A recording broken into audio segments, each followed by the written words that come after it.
cours usine pharmaceutique. Dans ce cours, on va c'est-à-dire découvrir comment une usine pharmaceutique fonctionne.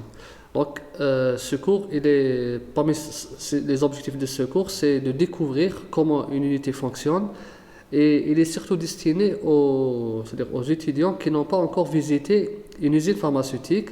Ça va beaucoup les aider pour étudier les bonnes pratiques de fabrication ou bien les BPF.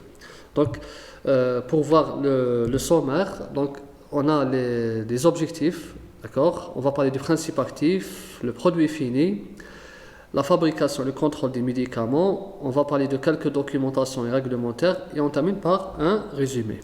Donc, comme on a déjà dit, les objectifs de ce cours, c'est avoir une idée générale sur le fonctionnement d'une usine pharmaceutique. Comment une usine fonctionne, c'est-à-dire connaître les étapes de cycle de vie du médicament. Et aussi, on va donner un aperçu sur le flux de matière dans une entreprise pharmaceutique. Donc, à la fin de ce cours découverte, j'espère que vous serez en mesure de schématiser par vous-même le cycle de vie d'un médicament. C'est ça l'objectif des cours.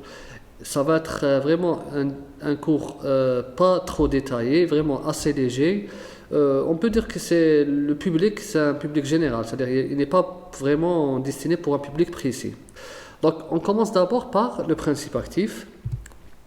Donc, le principe actif, déjà, il est obtenu par synthèse chimique, d'accord, ou bien par extraction à partir de plantes, ou bien par toute autre combinaison. Comme on peut aussi l'obtenir par une culture bactérienne, comme les antibiotiques, ou bien par biotechnologie, comme les hormones. Donc, tout ça, c'est des sources de fabrication du principe actif.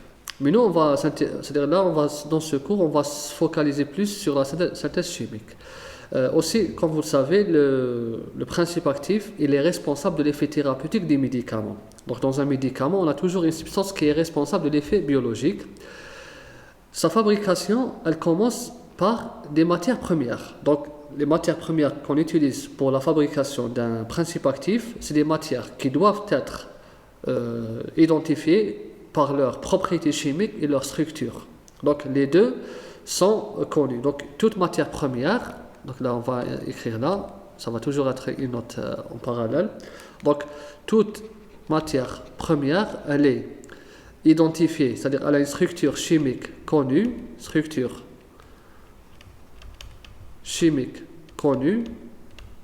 avec une propriété chimique aussi connue. Avec des propriétés chimiques connues. Donc, c'est important qu'une matière première soit identifiée d'un point de vue structure chimique ou bien propriété chimique. On donne un exemple ici. Donc, comme exemple, on a la synthèse du paracétamol. Donc, le paracétamol, vous avez ici, pour la synthèse du paracétamol, vous avez la matière première 1 qui réagit avec la matière première 2 pour donner la matière première 3, qui est le principe actif, ou bien le paracétamol. Donc là, la matière première, elle est pure. La matière première 2, elle est pure, et là, le principe actif obtenu, il est pur. C'est pour ça qu'on appelle matière première. Ça reste pur. Donc voilà, c'est une synthèse très, très simple. Le paracétamol, il est connu, c'est un antalgique. Donc une fois qu'on a synthétisé notre lot de principes actifs, là on va passer à l'analyse et contrôle qui sont importants, indispensables pour la suite de fabrication. Donc l'analyse et contrôle, ils se font par rapport aux spécifications, au plan d'échantillonnage et des procédures analytiques. Donc ces trois parties, elles garantissent que les matières premières, c'est-à-dire les principes actifs ou bien les excipients, sont conformes aux normes établies de qualité et de pureté. Donc là, on va aussi ajouter que chaque matière première, elle doit être de qualité définie,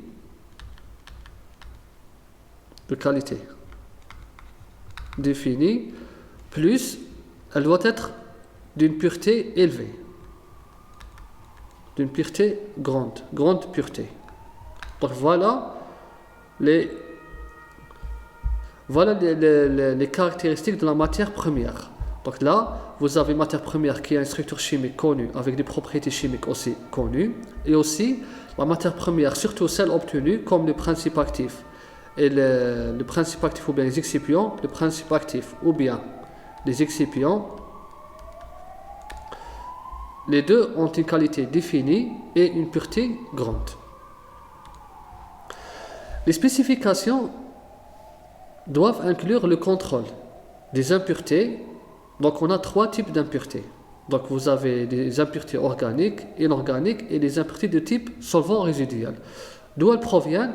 Tout simplement de la synthèse chimique. Donc là on a utilisé des réactifs. Donc chaque réactif, c'est-à-dire les deux réactifs vont réagir pour donner le principe actif. La réaction de ces deux, on ne va pas dire qu'elle est totale à 100%. Donc il y aura toujours des résidus de ces réactifs. Donc on aura des résidus de cette molécule et des résidus de cette molécule. Et aussi, les résidus peuvent aussi subir des réactions, c'est-à-dire secondaires. Par exemple, cette molécule, elle peut s'hydrolyser. D'accord? Donc on peut avoir d'autres impuretés. Donc c'est pour ça qu'il faut vraiment tout identifier. Une fois qu'on a synthétisé notre lot de principes actifs, quand on parle de l'eau, on parle d'une grande quantité. Généralement, quand on fabrique à l'échelle industrielle, quand on fabrique le paracétamol, on fabrique généralement, on va dire 1000 kg. 1000 kg. Donc, ce n'est pas 100 grammes, mais c'est 1000 kg ou plus.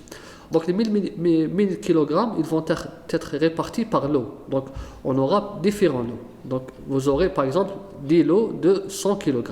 Donc là, vous avez le lot 1. Le premier lot qui contient 100 kg de principes actifs. Donc vous aurez aussi un lot 2, le lot 2 aussi qui contient 100 kg. Donc tous ces lots jusqu'à le lot 10 de 100 kg, lot 10. Donc tous ces lots vont être contrôlés. Ils vont être contrôlés selon un plan d'échantillonnage. Ce plan d'échantillonnage, il est défini selon des procédures validées, donc un plan d'échantillonnage. Donc vous allez vérifier toutes les impuretés pour chaque lot. Les impuretés sont de type organique, inorganique ou des solvants résiduels. Donc vous allez déterminer les impuretés, c'est obligatoire, avec leur c'est-à-dire identité et leur quantité. Donc ça va être une analyse qualitative et quantitative. Quantité. Voilà. Donc voilà l'analyse c'est-à-dire les spécifications qui incluent le contrôle. Donc vous avez ces types d'impuretés et vous allez les contrôler. Là, on va parler du profil d'impureté d'un principe actif. Donc un profil d'impureté qui décrit les impuretés identifiées et non identifiées doit être établi pour chaque principe actif. Donc la majorité des impuretés présentes dans une matière première sont identifiées et d'autres qui ne sont pas identifiées. Le profil d'impureté, il doit inclure l'identité et la classification des impuretés, comme on vient de le dire. Et aussi, à chaque fois qu'on a un lot de matière première, chaque lot il est accompagné d'un bulletin d'analyse. Un bulletin d'analyse authentique doit être délivré pour chaque lot de matière première. Donc là, pour ce lot de matière première, il est accompagné d'un bulletin d'analyse. Donc ce bulletin d'analyse, c'est quoi? Il est déjà daté et signé, c'est-à-dire la date du contrôle qualité est signée par les responsables du contrôle qualité. Il liste chaque test effectué, donc tous les tests, par exemple infrarouge, UV, Raman, spectroscopie de masse, chromatographie, tous ces tests sont mentionnés. Et aussi, il vous donne les limites d'acceptation obligatoires. Pourquoi? Parce que le fabricant, il a déjà étudié la toxicité de ces impuretés. Donc, il sait à quelle teneur l'impureté va être toxique ou non. Et aussi les résultats obtenus. Donc, c'est-à-dire là, bon, c'est-à-dire c'est pas aussi grave que cela. C'est-à-dire, on va dire presque toutes les matières premières, principes actifs et excipients, c'est-à-dire sont accompagnés d'impuretés, malheureusement. Mais heureusement que la présence d'impuretés n'est pas forcément toxique. Ça ne va pas porter préjudice à la qualité du médicament. Donc l'impureté, elle est présente, certes, mais elle est présente à une très faible teneur. On va dire, pour chaque lot, elle est inférieure à 1%. Donc pour 100 kg, vous avez 1 kg d'impuretés, mais ces 1 kg sont répartis sur les 100 kg. Et aussi, quand vous allez faire des contrôles qualité, vous avez des limites d'acceptation généralement de moins 1%. Donc, par exemple, il vous donne une impureté quelconque, impureté par exemple A, elle est inférieure à 0,5%. Et quand vous avez les normes, des normes établies par c'est-à-dire, on va dire les organismes de santé, les autorités compétentes, ils savent que moins de 0,5%, elle n'a aucun effet sur la qualité du médicament. Quand on parle de qualité du médicament, on parle de la santé c'est-à-dire du patient, celui qui va prendre ce médicament. Donc, si ça dépasse les 0,5, par exemple, on a trouvé par exemple 0,8%, donc là, le lot serait non conforme. Donc, le lot devient non conforme, il ne va pas être accepté pour fabrication. Donc, non conforme. Donc, voilà le plus important pour une matière première, c'est l'analyse des impuretés. Et bien sûr, dans le bulletin d'analyse, vous avez aussi la structure et l'identité chimique et les propriétés chimiques de la substance désirée. Par exemple, là, vous avez le principe actif. Le paracétamol, vous avez toutes les caractéristiques de ce paracétamol et aussi les caractéristiques des impuretés. Donc voilà pour le profil d'impureté d'un principe actif. Donc voilà, là je vous donne le profil d'impureté du paracétamol que j'ai obtenu à partir de l'USP, c'est la pharmacopée américaine 42, elle date de 2019. Donc voilà quelques impuretés que j'ai pu trouver. Donc vous avez le 4-aminophénol qui accompagne le paracétamol, le 1,4-hydroxyphénylpropanamide, le 1,2-hydroxyphénylacétamide, le 1,phénylacétamide et autres. Bon, si vous consultez la pharmacopée européenne, vous allez trouver d'autres impuretés supplémentaires. Mais quand vous avez par exemple deux pharmacopées qui donnent différentes impuretés, généralement on ne va pas trouver toutes les impuretés, heureusement. Donc on va trouver quelques impuretés. Parfois on trouve 3 impuretés, parfois on trouve 2 impuretés. L'essentiel, les réglementations vous donnent toutes les impuretés identifiées par le fabricant. Ensuite, quand on va, c'est-à-dire rechercher, on va faire une deuxième vérification, on ne va pas trouver forcément d'autres impuretés.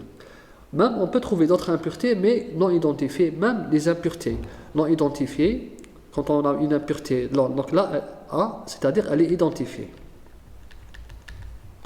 Quand on a une impureté non identifiée, une impureté quelconque non identifiée, on ne va pas s'intéresser à sa structure, mais on va s'intéresser uniquement à sa quantité. Même pour l'impureté non identifiée, on a une teneur acceptable. Donc, on dit qu'elle ne doit pas dépasser, par exemple, les 0,3%, au moins 0,1%, 0,01%. Donc, même pour les impuretés non identifiées, on a un seuil d'acceptation. Voilà pour la matière première, principe actif.